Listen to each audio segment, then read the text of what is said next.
Morning, guys. Happy Monday. So, I was cruising around the internet last night and just, looking at different things and whatever, and I tripped over something. Kind of like how I found Mrs. P, right?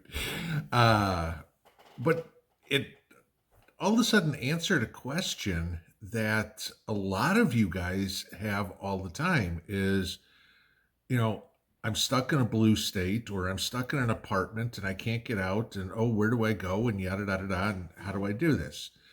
And I tripped across something last night called Intershelter and checked it out. Now I'm not affiliated with this or anything like that. I mean, like I said, I just found it by accident on the internet. So it's just something I thought I'd expose you guys to.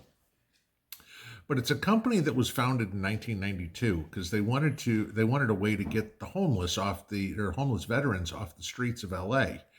And so they were working on putting something together in downtown LA that gave these guys a decent place to live. All right. Then, of course, came disaster relief operations for things like Katrina and Haiti and Japan and everything. And so the company decided to reach out and help more people and eventually wound up coming up with something for the general public. So take a look at this real quick and you'll see what I'm talking about. What we have is a building that goes up as fast as a tent, and once it's up, it's stronger than City Hall. You can bury it.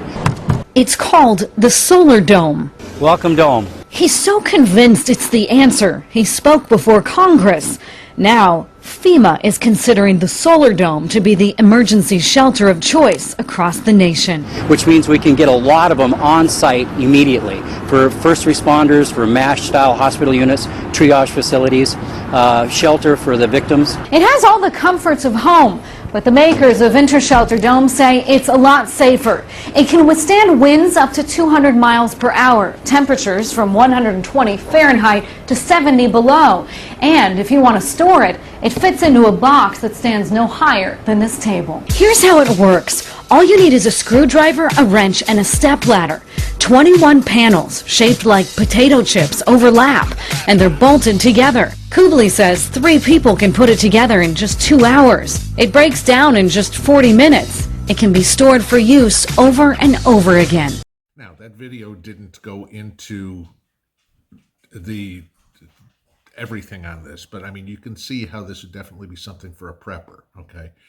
These aren't just some tent-like structures. It's not like you're going to be out bushcrafting or something like that, okay? Supposedly, these things can withstand Category 5 hurricane winds, temperatures from 70 below to 120 degrees Fahrenheit.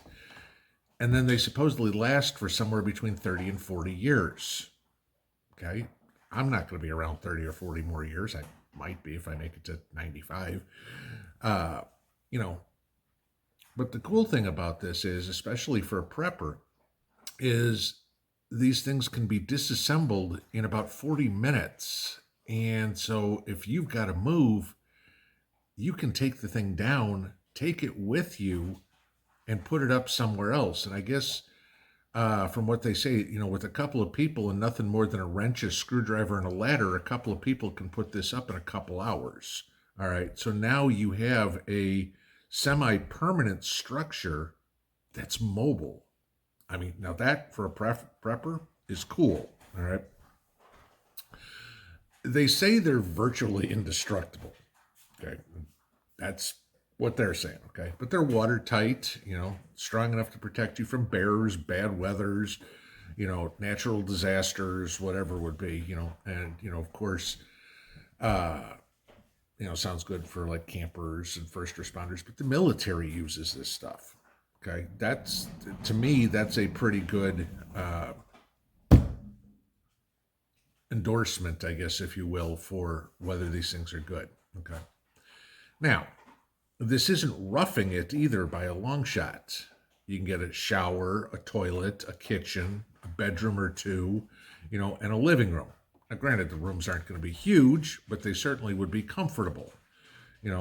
Add some propane for the fireplace, add some solar for electricity, and you literally have a portable off-grid house. Take a look at this. This is what one of them was built like. It's pretty cool.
All right. So is this the answer for everybody? Of course not. Okay. It's just an idea. And you know me, I like to give you guys ideas, something to think about. Okay. But like I said at the beginning, if you're in an apartment and go, I don't know how to get out, here's an idea.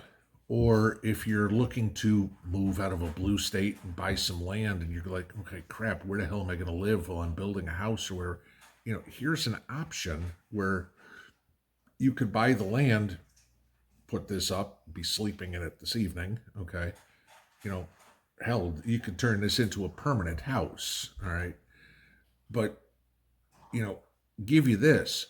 What does this thing cost? The big question, all right?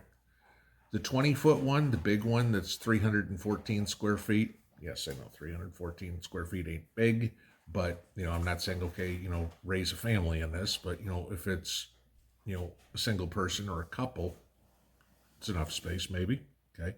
11,950. Smaller one, the 14-foot one that's 154 square feet, $7,900, okay? Still a chunk of change, but if you pay $1,000 a month for rent, that's less than a year's worth of rent. And at month 13, you don't have a rent payment. You own what you're living in. You can buy some land or do whatever.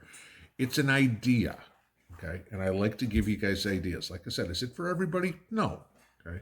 Could it work for somebody? Yeah, there's probably somebody on here who's going to say, hell, I didn't know this might work for me. Good. If one person needs it, then my job here is done. The funny thing is, their tagline is, be prepared for anything, anytime, for generations. Sounds kind of familiar. Have a great Monday, guys. Pinball out.